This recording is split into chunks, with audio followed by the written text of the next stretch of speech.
It was supposed to be a routine intimidation, nothing more than a brutal power trip on a quiet Tuesday afternoon. Two arrogant patrolmen threw a black man onto the scorching asphalt, laughing as the steel handcuffs clicked tight around his wrists. They thought he was just another nobody.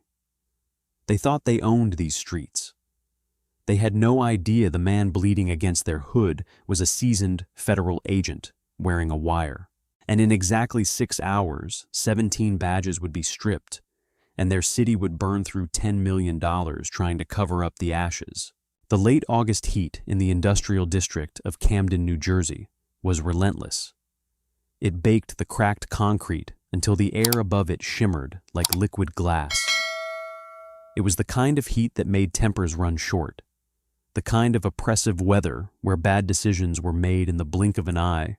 Special Agent Declan Shaw sat on a bus bench at the corner of 5th and Elm, holding a half-empty bottle of generic iced tea, the condensation dripping down his knuckles. To the naked eye, Declan was just a man waiting for the number 12 transit bus.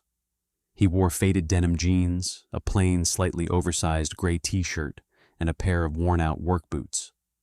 A faded baseball cap was pulled low over his eyes, casting a shadow over his sharp, observant features. But Declan wasn't waiting for a bus. He was waiting for a trap to snap shut. For the past 8 months, the Department of Justice had been quietly building a sprawling civil rights and corruption case against the Camden Police Department, specifically the notorious Ninth Precinct. The complaints had been piling up for years: illegal searches and seizures, systematic racial profiling, fabricated evidence, and a brutal enforcement squad that operated more like a sanctioned street gang than a law enforcement agency. The local government had continuously turned a blind eye, sweeping lawsuits under the rug with hush money and non-disclosure agreements. The FBI had decided enough was enough. They initiated Operation Glass House. Declan Shaw was one of the Bureau's finest deep-cover operatives. A 15-year veteran with a background in the military police, he possessed an unnerving ability to remain absolutely calm in the face of chaos. He had been chosen for this specific field test because he fit the exact demographic the Ninth Precinct targeted with ruthless efficiency. His mission today was simple: exist in public, mind his own business, and wait to see if the local patrol units took the bait. Beneath the collar of his gray t-shirt, completely invisible to a casual observer, was a state-of-the-art micro-recording device. It wasn't just capturing audio. It was transmitting a live feed directly to an unmarked surveillance van parked 3 blocks away, where Supervisory Special Agent Victor Langley and a team of federal technicians monitored his vitals and surroundings. "We have movement on your 6, Declan," Langley's voice crackled softly through the microscopic earpiece nestled deep in Declan's right ear. "Camden PD Cruiser Unit 4 Bravo turning onto Elm. Looks like they're slowing down." Declan didn't turn his head. He took a slow sip of his iced tea. "Copy that," he murmured, his lips barely moving. "Let's see if they play the hits." The black and white Ford Explorer crept down the street, its tires crunching over loose gravel and broken glass. Inside were officers Blake Mercer and Travis Quinn.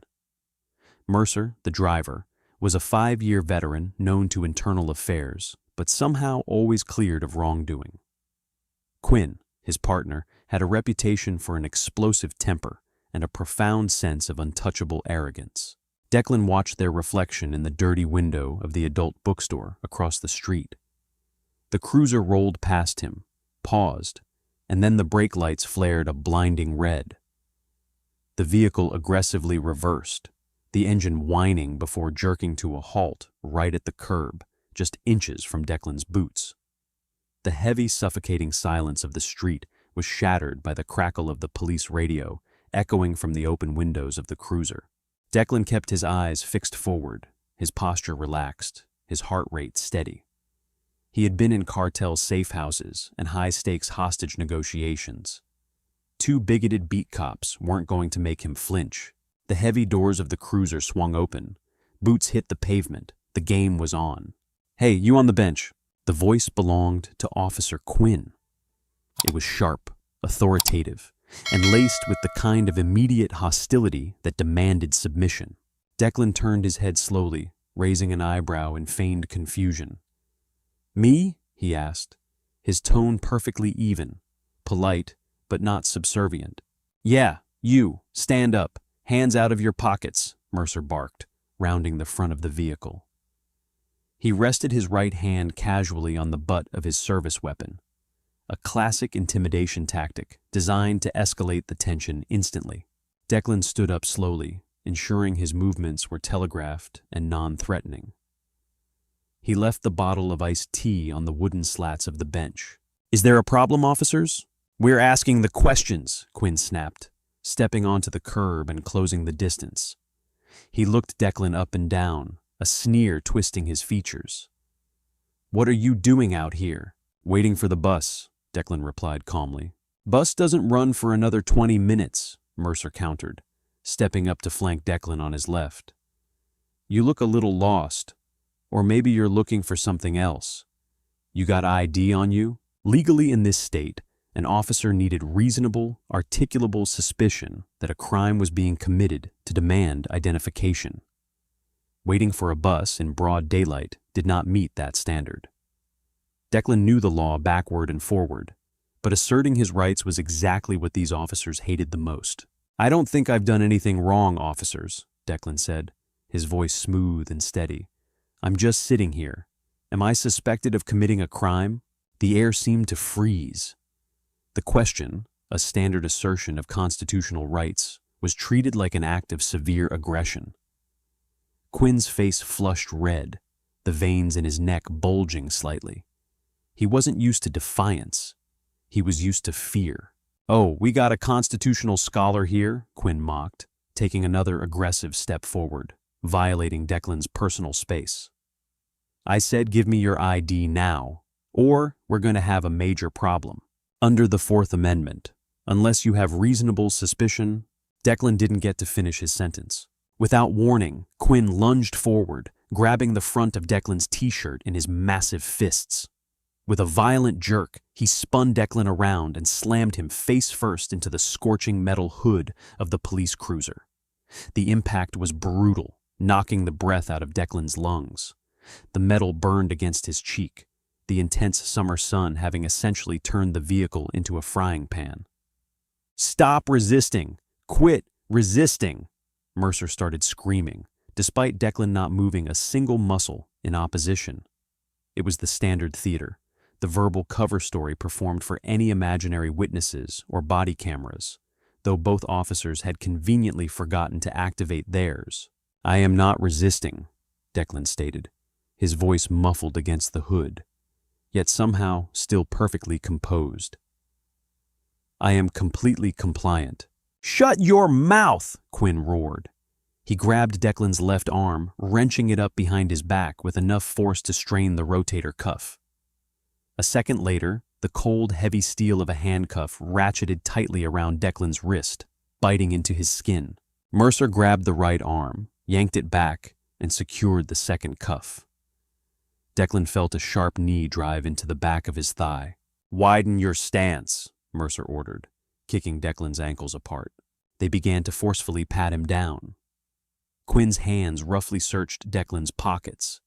He pulled out Declan's cheap burner phone and a worn leather wallet that contained Declan's undercover alias, ID, Connor Barnes, independent contractor. "You think you can run your mouth to us?" Quinn hissed, leaning in close, his hot breath smelling of stale coffee and tobacco. "You think you own this sidewalk? You don't know who you're dealing with, boy." "I know exactly who I'm dealing with," Declan thought to himself, "and you have absolutely no idea what you've just done." Through the hidden earpiece, Langley's voice was tense but professional. "Declan, we have it all. Unlawful detainment, excessive force, civil rights violations under color of law. Do you need us to move in?" Declan tapped his index finger against the hood of the car twice, a prearranged signal. "Hold position. Let them dig the hole deeper." "Stand him up," Quinn grunted. They yanked Declan off the hood by the chain of his handcuffs, a move designed to inflict maximum pain. Declan gritted his teeth, forcing his expression to remain impassive. He looked directly into Quinn's eyes. There was no fear in Declan's gaze, only a cold, analytical calculation. Quinn hesitated for a fraction of a second, unnerved by the absolute lack of panic in the man he was assaulting. But arrogance quickly overrode his instinct. "Get in the car!" Mercer shoved Declan roughly toward the back door of the cruiser. Declan ducked his head and slid into the suffocating plastic-lined back seat of the vehicle. The door slammed shut, sealing him inside the claustrophobic cage. As the two officers climbed into the front seats, laughing and congratulating themselves on their swift takedown of a suspect, Declan leaned his head back against the hard plastic divider. The trap hadn't just snapped shut. The officers had locked themselves inside it and handed him the key. The air conditioning in the back of the cruiser was practically non-existent. The smell of old sweat, vomit, and industrial cleaner clung to the thick plexiglass divider, separating Declan from his captors. In the front seat, Quinn was casually flipping through Declan's decoy wallet.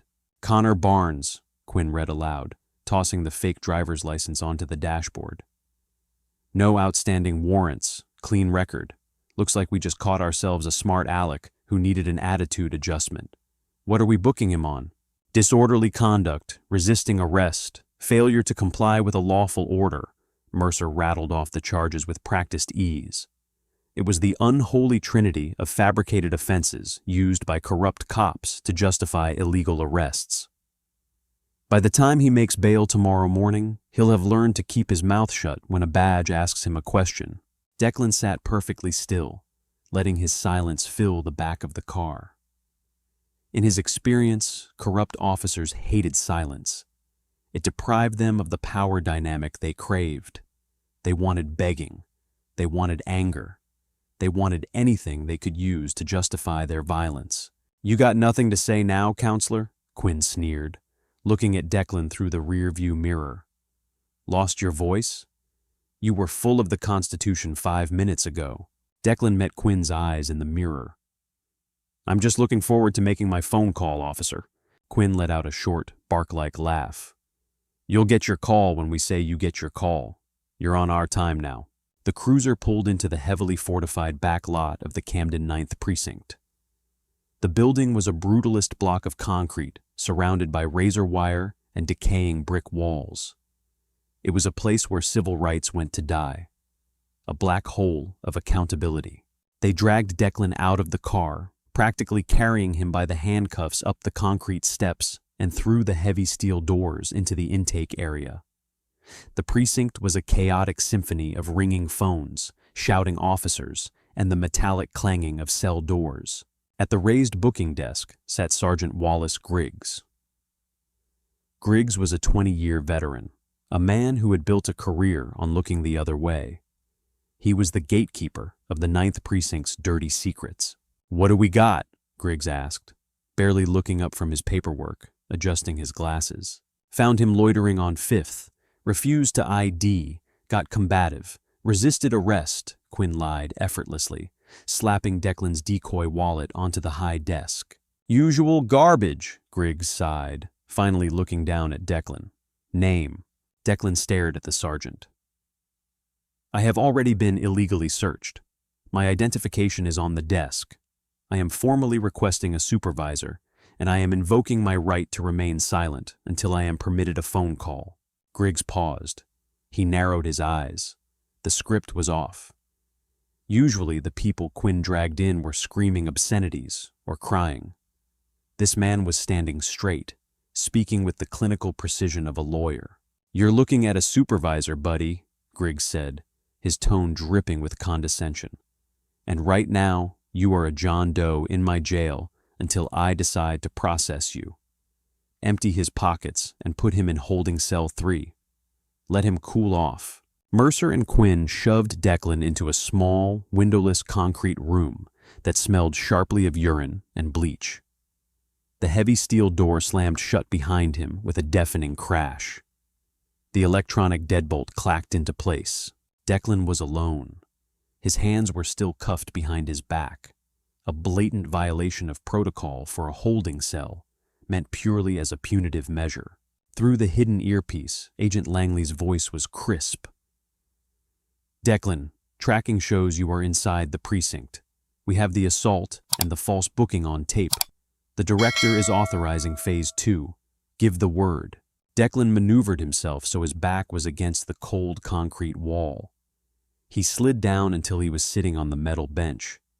He couldn't speak aloud in the echoing cell, but he tapped the side of his leg twice. Procedure. 3 miles away in a secure federal building, a switch was flipped. The sting was no longer just an observation mission. It was an execution order. Dozens of federal agents in tactical gear, armed with federal indictments signed by a federal judge, began to load into heavily armored black SUVs. Back at the booking desk, Sergeant Griggs was slowly typing up the arrest report for Connor Barnes, laughing at a joke Quinn had just made about the arrest. They thought they had 6 hours until shift change. They thought they had the rest of the night to torture a civilian. They didn't know that the FBI had just set a timer. And when that timer hit 0, the Ninth Precinct was going to be ripped apart down to the foundations. The clock was ticking. 2 hours dragged by inside holding cell 3. The temperature in the windowless concrete box hovered near 90 degrees, the ventilation system having failed sometime during the previous decade. Special Agent Declan Shaw remained seated on the unyielding metal bench, his hands still securely manacled behind his back.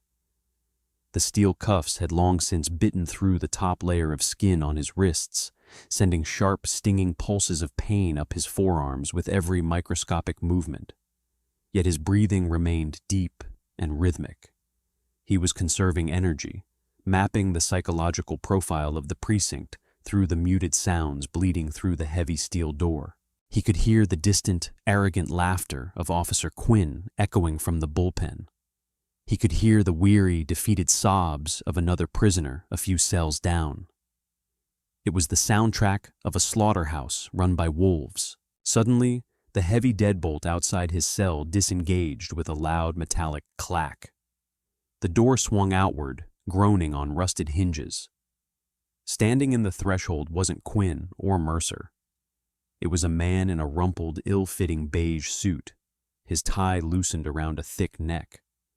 He had the hollow, dead eyes of a man who had traded his conscience for a pension years ago. This was Detective Harlan Voss. In the intricate ecosystem of the corrupt Ninth Precinct, Voss was the apex predator's designated cleaner.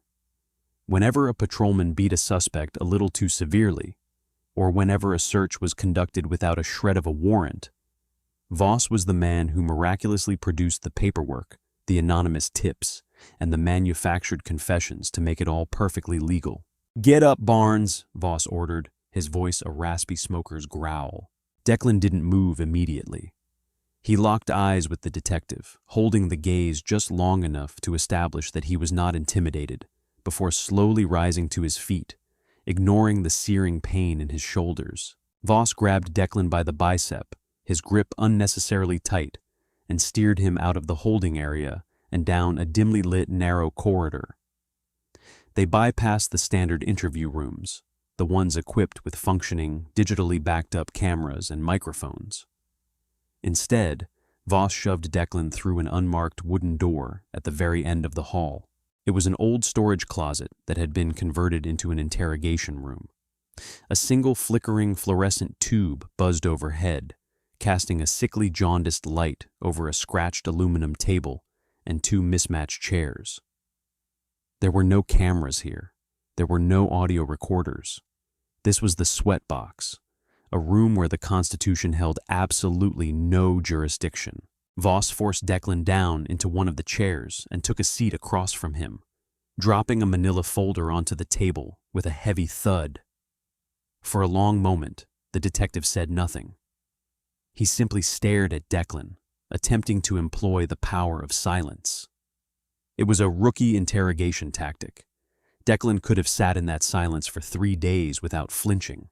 "You're a cool customer, I'll give you that," Voss finally muttered, leaning back in his chair and crossing his arms.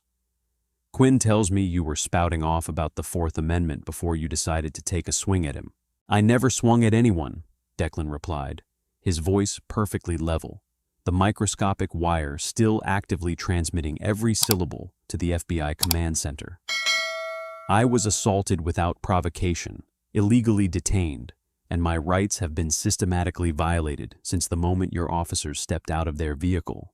Voss let out a dry, humorless chuckle. Yeah, save the courtroom dramatics.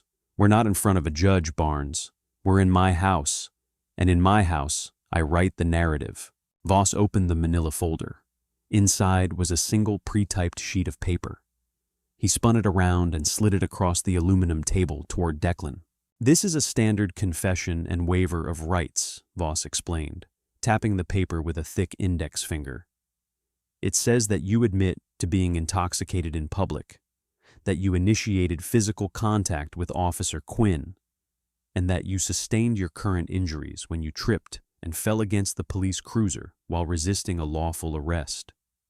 You sign this, I process you for a simple misdemeanor, and you're out of here by midnight. You don't sign it? Voss leaned forward, his dead eyes narrowing into a vicious squint. And I promise you, what happened on that street is going to feel like a massage compared to what happens in this room. I can't sign it, Declan said simply. My hands are cuffed behind my back. Voss smiled, an ugly, predatory expression. I'll uncuff you the second you agree to put pen to paper. I am not signing a fabricated document, Detective. Voss slammed his fist onto the table, the metallic bang echoing in the small room. You stupid, arrogant piece of... The door suddenly flew open, cutting Voss off. Officer Mercer stood in the doorway. The smug, untouchable aura he had carried on the street was completely gone. His face was entirely drained of color, his skin a sickening shade of ash. He looked like a man who had just seen a ghost, or worse, his own impending doom. Detective Voss, Mercer stammered, his voice trembling violently. Can I see you in the hall for a second? Voss scowled, irritated by the interruption. I'm in the middle of an interview, Mercer. What is it? It's about his prints, Mercer said, his eyes darting nervously toward Declan. You need to see this, now. Voss let out an exasperated sigh, stood up, and followed the patrolman out of the room, leaving the door cracked open an inch. Declan sat in the flickering light, listening intently. Through the crack in the door, he could hear the frantic, hushed whispers of the corrupt cops. What the hell is the matter with you, Mercer? Voss hissed. You look like you're going to vomit. I ran his prints through the AFIS terminal, Mercer whispered, panic completely consuming his voice. Standard booking procedure. I put his fingers on the glass, hit enter, and waited for the local database match. And? Did he pop for outstanding warrants? Is he a felon? No. Mercer swallowed hard. The screen went completely black. Then a red banner flashed across the entire monitor. It locked me out of the terminal. The message said, Restricted Access. Department of Defense/Federal Bureau of Investigation. Clearance level alpha required. Do not detain. Initiate immediate contact with DOJ protocol officer. There was a long, suffocating silence in the hallway.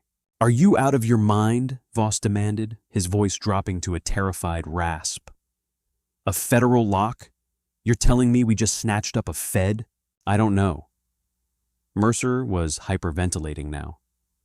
Maybe he's a high-level cartel informant in witness protection. Maybe he's a spook. But whoever he is, Harlan, he's not Connor Barnes the contractor. We put hands on him. Quinn slammed him into the hood. We brought him in without probable cause. If the feds are watching him, shut up! Shut your mouth right now! Voss snapped, attempting to regain control of a situation that was rapidly spiraling into a catastrophic nightmare. If he was an active agent, they would have stepped in on the street. He's got to be a snitch, a high-value CI. The feds leave their CIs hanging in the wind all the time. Footsteps echoed down the hall, heavy, authoritative steps. What is going on here? A new voice demanded. It was a deep, commanding baritone that inspired absolute terror within the Ninth Precinct. Captain Holloway, Voss said, his voice instantly deferential. Captain Grant Holloway was the architect of the precinct's misery. A physically imposing man with a meticulously tailored uniform and a chest full of commendations he had largely stolen or fabricated, Holloway ran his district like a feudal lord. He had the mayor in his pocket, several judges on his payroll, and a belief that he was entirely above the law. Mercer just ran the John Doe's prints, Captain, Voss explained quickly. The system threw up a federal firewall, high-level restriction. We think he might be a protected federal asset. Holloway didn't say a word. He pushed past the detective and the patrolman, shoving the door to the interrogation room wide open. He stepped inside, his massive frame seemingly filling the small space. He stared down at Declan, evaluating him with the cold, calculating eyes of a butcher examining a piece of meat. Declan looked back at the captain. He recognized Holloway instantly from the massive dossier back at the field office. This was the primary target, the head of the snake. So, Holloway murmured, circling the aluminum table slowly. You're not a nobody. You belong to the alphabet boys. Declan maintained his silence, offering the corrupt captain absolutely nothing. Holloway stopped behind Declan, placing his heavy hands on the back of the metal chair. Here is the problem with federal assets, Mr. Barnes. They think they have a golden ticket. They think Washington is going to swoop down and save them. But Washington is very far away from Camden, down here in the basement of this building. I am God. Holloway leaned down, his mouth right next to Declan's ear. I have built a $10 million operation in this city. Extortion, narcotics protection, illegal seizures. I own the streets. I am not going to let a single misplaced rat tear down my empire. Holloway stood up and turned to Voss, who was hovering nervously in the doorway. Wipe the booking logs, Holloway ordered, his voice devoid of any human emotion. Delete the AFIS query from the server cache. Take his fake ID and burn it. Captain? Voss asked, his eyes widening. What are we doing? This man was never here, Holloway stated coldly. He never existed. He wasn't arrested on 5th and Elm. He was never brought into the 9th. Quinn and Mercer are going to take him out the back service elevator. They are going to drive him out to the abandoned rail yard on the county line. Mercer let out a choked gasp. Captain, we can't. A federal lock. If they find his body... Holloway whipped around, grabbing Mercer by the throat and slamming him against the cinder block wall. You will do exactly as I say, or you will be in the trunk of the car right next to him. Do you understand me? We execute him. We burn the teeth and fingertips, and we dump him in the quarry. It's the only way to sever the tie. If he leaves this building breathing, we all go to federal prison for the rest of our lives. Holloway released the gasping patrolman and turned back to Declan, drawing his heavy steel collapsible baton from his belt. With a sharp flick of his wrist, the weapon extended with a terrifying metallic crack. No more games, Holloway sneered, stepping toward the chained FBI agent. Let's see how tough the feds really are when the cameras are off. Supervisory Agent Langley. Code Red. Code Red. Immediate breach authorized. Declan spoke the words in a calm, clear, devastatingly steady voice. Captain Holloway froze, his baton raised halfway in the air. He looked around the barren room, genuinely confused. Who the hell are you talking to? You think you have a wire? We swept you. We took your phone. Declan tilted his head slightly, locking his eyes directly onto the corrupt captains. The illusion of the helpless victim vanished entirely, replaced by the hardened, lethal glare of a Tier 1 federal operative. I'm not talking to a wire, Grant, Declan said softly. I'm talking directly to the Reaper, and he's at your front door. You arrogant piece of... Holloway roared, swinging the steel baton down toward Declan's skull. The baton never made contact. It wasn't a knock. It wasn't an announcement. It was the sound of the end of the world. A deafening, catastrophic explosion rocked the entire foundation of the Ninth Precinct. The impact was so violently concussive that the flickering fluorescent light in the interrogation room shattered, raining sparks and glass down onto the aluminum table. Dust and plaster exploded from the ceiling. Outside the precinct, a 15-ton Lenco Bearcat armored vehicle, painted matte black with FBI SWAT stenciled in massive white letters on the side, had just driven straight through the precinct's reinforced steel rear gate at 40 miles an hour, crumpling the barricade like aluminum foil. Simultaneously, a second armored breach vehicle ripped the front glass doors of the lobby completely off their hinges. "FBI, nobody move! Show your hands! Show your hands!" The screams echoed through the building, amplified by megaphones and backed by the terrifying synchronized stomping of heavy tactical boots. Inside the precinct's bullpen, absolute pandemonium erupted. Stun grenades, flashbangs, were tossed through the shattered windows, detonating with blinding, ear-splitting fury. The concussive blasts incapacitated the corrupt officers instantly, leaving them staggering, deafened, and blinded. Sergeant Wallace Griggs, the gatekeeper at the booking desk who had arrogantly thrown Declan into the cell, panicked. He reached for his holstered service weapon. Before his fingers could even graze the leather of his holster, the red dots of 14 laser sights materialized on his chest, painting his uniform like a target.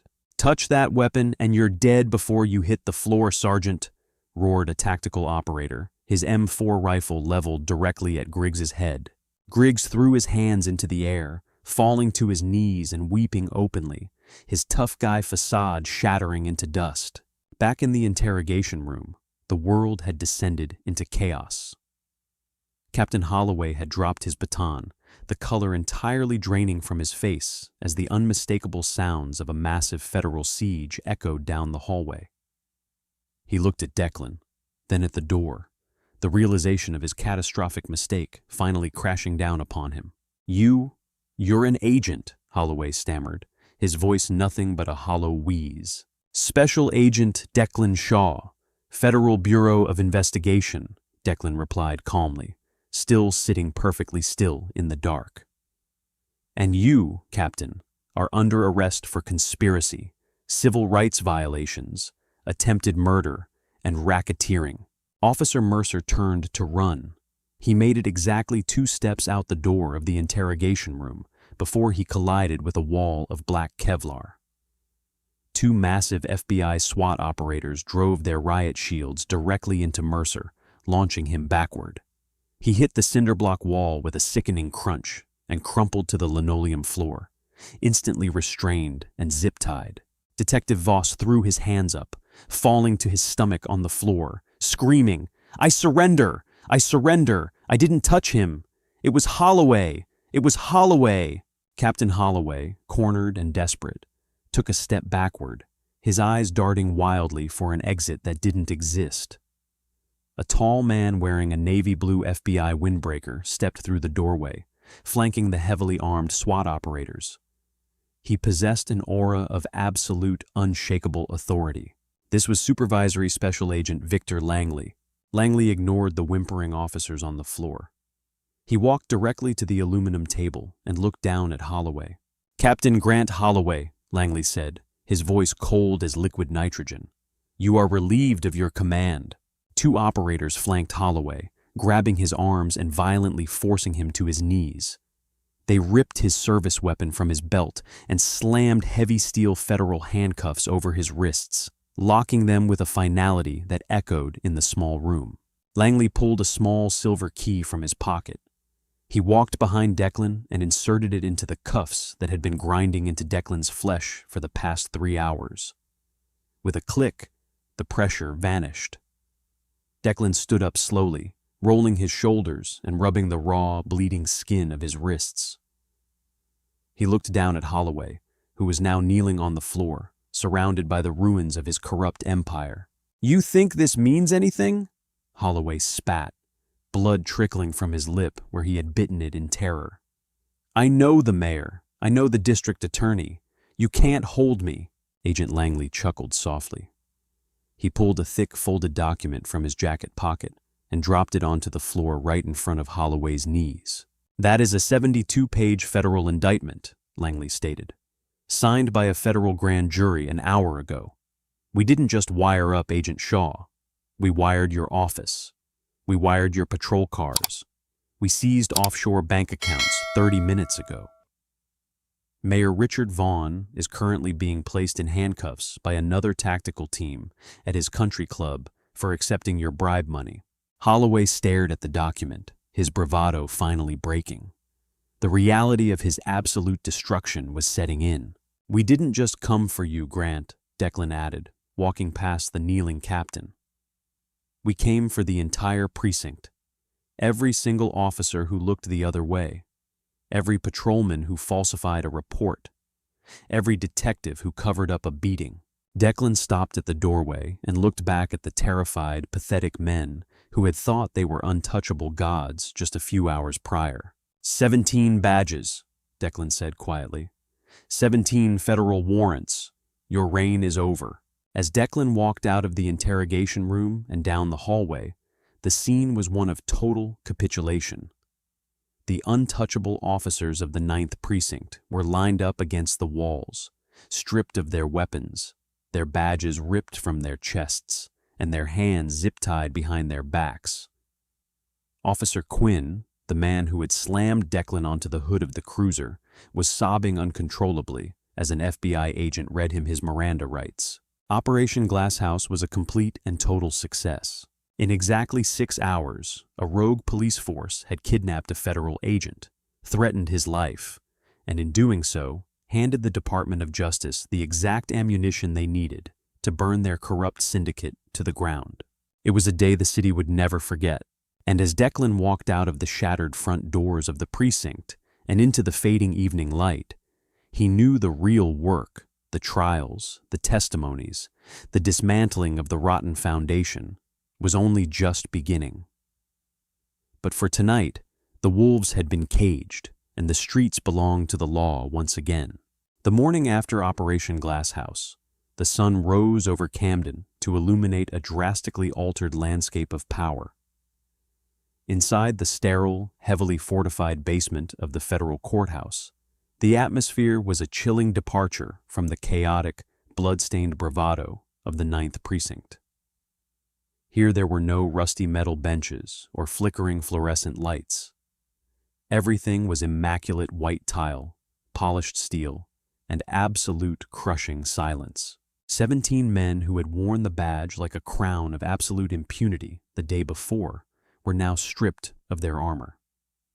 They wore identical oversized orange jumpsuits. They had no shoelaces, no belts, and no authority. For the first time in their adult lives, they were entirely at the mercy of a justice system they had spent decades manipulating and mocking. The strategy of the Department of Justice was not merely to prosecute. It was to annihilate the syndicate from the inside out, utilizing the very cowardice that bullies always harbor beneath their uniforms. Assistant United States Attorney Claire Whitfield was tasked with breaking them. Whitfield was a legal surgeon with a reputation for merciless precision.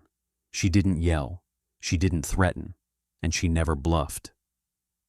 She walked into Interrogation Room A, carrying a stack of files nearly 2 feet high.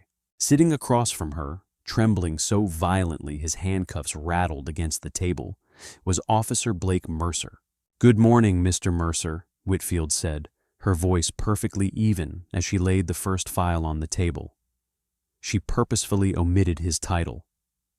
He was no longer an officer. He was a defendant. Mercer looked up, his eyes bloodshot from a sleepless night of abject terror. I want to make a deal. I didn't want to hurt the agent. I just drove the car. It was Quinn. It was Captain Holloway. Holloway was the one who said we had to kill him." Whitfield opened the file, sliding an 8x10 glossy photograph across the table. It was a surveillance still of Mercer aggressively yanking Declan Shaw's arms behind his back. Federal sentencing guidelines for conspiracy to commit murder, kidnapping, and deprivation of civil rights under color of law carry a mandatory minimum of 25 years to life, Whitfield stated, a tone as casual as if she were reading a weather report. "You are 32 years old. If you go to trial, you will die in a federal penitentiary. Mercer buried his face in his manacled hands, a pathetic sob escaping his throat. "Please, I have a little girl."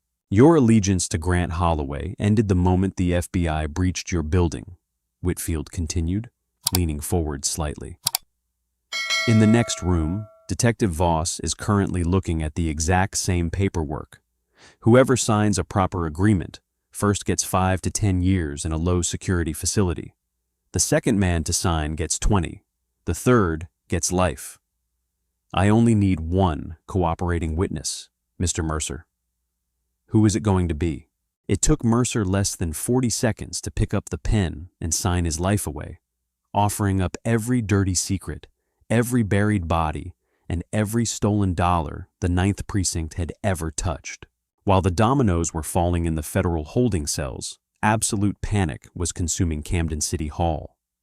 Mayor Richard Vaughn was already sitting in a holding cell facing his own federal extortion charges, leaving interim Mayor Elise Thornton to deal with a municipal catastrophe of unprecedented proportions. Thornton stood in the mayoral office, staring out the window at the swarm of national media vans parked on the lawn. Behind her, City Controller Miles Brennan was frantically sifting through a spreadsheet that looked like a financial death warrant.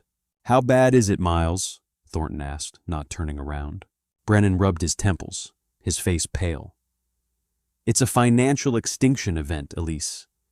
The DOJ isn't just seeking criminal convictions. They are initiating a massive civil rights investigation into the entire city infrastructure. But that's not even the worst part. When the news of the FBI raid broke this morning, the floodgates opened." "Explain the floodgates," Thornton commanded, finally turning to face him. "Every single person who was ever arrested, assaulted, or framed by the Ninth Precinct over the last decade just found their golden ticket," Brennan explained, his voice shaking. "Our legal department has received notice of intent to sue from over 60 different victims in the last 12 hours. The precinct's actions invalidate hundreds of past convictions. People who have been sitting in state prison on planted evidence are going to be released, and they are going to sue the city for millions." Thornton felt the blood drain from her face. "Our liability insurance dropped us at midnight," Brennan interrupted grimly. "They invoked the Intentional Criminal Acts Clause. We have no coverage. The city is solely responsible for every dime of civil restitution. The legal team has run the projections. If we fight these lawsuits individually in front of sympathetic juries, we will easily face $50 to $60 million in damages. It will bankrupt the city. We won't be able to pay for trash collection or keep the streetlights on. So what is the alternative?" "We settle," Brennan said, slamming a thick folder shut. "We establish a global victims compensation fund. We offer an immediate blanket payout to bypass the courts. $10 million cash, right now." "10 million?" Thornton gasped, leaning heavily against her mahogany desk. "Where do we get $10 million? We liquidate the municipal emergency reserve. We freeze all city hiring. We slash the park's budget. And we strip the pensions from every single officer implicated in Operation Glass House," Brennan outlined ruthlessly. "We burn the budget to the ground to save the city from going into federal receivership." The sheer gravity of Captain Holloway's arrogance had finally quantified itself. The ego of 17 men was going to cost the taxpayers $10 million. 6 months later, the circus finally culminated in the grand wood-paneled arena of the United States District Court. The trial of Captain Grant Holloway had captivated the nation. The media had dubbed it the Blue Wall Collapse. While 16 of the officers, including Quinn, Voss, and Mercer, had taken plea deals to save themselves, Holloway's narcissism refused to allow him to yield. He had hired Preston Ellsworth, a high-priced, aggressive defense attorney known for pulling off courtroom miracles, paid for by the remnants of Holloway's hidden extortion money. The courtroom was packed to absolute capacity. Federal Judge Harold Finch, a no-nonsense jurist with a notoriously low tolerance for police corruption, presided over the bench. Ellsworth based his entire defense on the concept of federal entrapment. His strategy was to paint Special Agent Declan Shaw not as a victim, but as a manipulative saboteur who had specifically provoked the officers into making a mistake. When Declan Shaw took the witness stand on the 5th day of the trial, the courtroom fell completely silent. Declan wore a sharp-tailored navy suit. His demeanor was exactly as it had been on the hood of the police cruiser: calm, clinical, and completely unbreakable. Ellsworth paced in front of the jury box, aggressively pointing a finger at Declan. "Agent Shaw, you were deliberately dispatched to the Ninth Precinct's jurisdiction to bait my client's officers, were you not? You refused to identify yourself. You antagonized them. You manufactured this entire crisis to justify a federal takeover of local law enforcement." Declan leaned into the microphone. "I sat on a public bench, Mr. Ellsworth. I possessed a bottle of iced tea. I did not raise my voice. I did not make a sudden movement, and I did not violate a single municipal statute. If sitting quietly on a Tuesday afternoon is enough to bait the police department into committing felony assault and attempted murder, then the department was already functioning as a criminal enterprise." A murmur of agreement rippled through the gallery. The judge banged his gavel to restore order. Ellsworth sneered. "You expect this jury to believe that Captain Holloway, a decorated 30-year veteran, just randomly decided to threaten your life. It was the opening AUSA Claire Whitfield had been waiting for." "Redirect, Your Honor," Whitfield said smoothly, standing up from the prosecution table. She walked to the center of the room, holding a small digital audio player. "Mr. Ellsworth insists his client's actions were merely an overzealous attempt to maintain public order. Let us listen to exactly how Captain Holloway maintained order." Whitfield pressed play. The audio from Declan's hidden wire, digitally enhanced and crystal clear, echoed through the massive courtroom speakers. The jury listened in horrified silence as they heard the sickening thud of the initial assault. They heard Officer Quinn's mocking laughter. They heard the claustrophobic panic of Officer Mercer discovering the federal lock on the computer system. And then the chilling, unmistakable baritone of Captain Grant Holloway filled the room. "This man was never here. He never existed.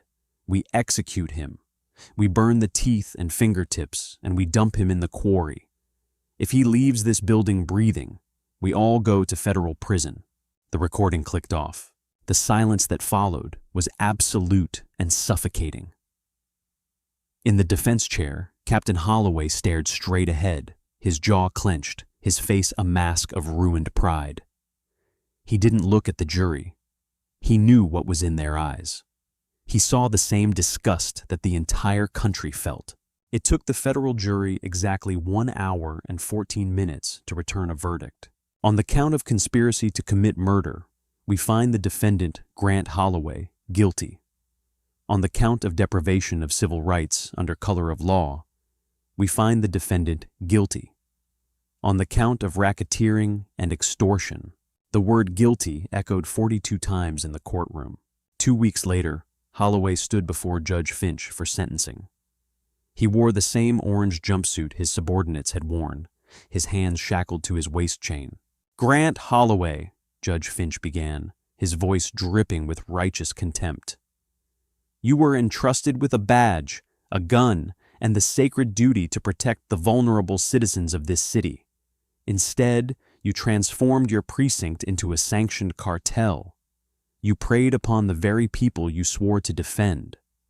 You operated with a level of arrogance and sadism that betrays the very foundation of a civilized society." Finch adjusted his glasses, looking down at the broken man. "You believed that your badge made you a god. Today, the law reminds you that you are merely a criminal. You are sentenced to 45 years in the United States Penitentiary Administrative Maximum Facility in Florence, Colorado. You will not see parole. You will not wear a uniform again. You are remanded to federal custody." The crack of the gavel sounded like a gunshot. Federal marshals grabbed Holloway by the arms and dragged him toward the side door. He didn't fight. The fight had been entirely crushed out of him. As he disappeared through the heavy oak doors, the era of the Ninth Precinct officially ended. In the aftermath, the city of Camden was fundamentally transformed. The $10 million global settlement was officially authorized by the city council. The funds were distributed among the dozens of victims who had suffered under Holloway's regime. The falsely imprisoned, the beaten, the harassed. The money could never buy back the years stolen from them, but it was an acknowledgement of their pain, a tangible admission that the city had failed them. 17 badges were melted down. 17 pensions were completely revoked, the funds diverted back into the city to help pay for the massive settlement debt. Officer Quinn received 15 years for his brutal assault on the street. Detective Voss received 12 years for his role in the cover-up and falsification of documents. Officer Mercer, who had provided the initial cooperating testimony, received 7 years in a low-security facility, forever marked as a traitor by his former brothers, yet saved from dying behind bars. Operation Glass House became a legendary case study in FBI academies across the nation. Special Agent Declan Shaw returned to the shadows, his face never appearing on the news, his real name never printed in the papers. He quietly took his next assignment, slipping back into the crowds, a ghost in a gray t-shirt waiting on a bench, always ready to test the integrity of those who carry a gun and wear a star. The $10 million burned a hole in Camden's budget for a decade, a massive, painful scar that served as a daily reminder to every remaining public official. Power without accountability is just a prison sentence waiting to happen. The asphalt on 5th and Elm eventually cooled. But the fire ignited that Tuesday afternoon had successfully cleansed the rot from the city, leaving behind a hard, enduring lesson paid for in badges and millions. If this story of ultimate justice made your blood boil and your heart pound, you are not alone. The arrogance of the Ninth Precinct cost a city $10 million, but watching corrupt officers finally face the crushing weight of the law is a victory we all need to see. What would you have done if you were Declan Shaw on that hood? Let me know your thoughts in the comments below. Don't forget to hit that like button, share this incredible true-life breakdown with your friends, and subscribe for more mind-blowing stories of justice served cold.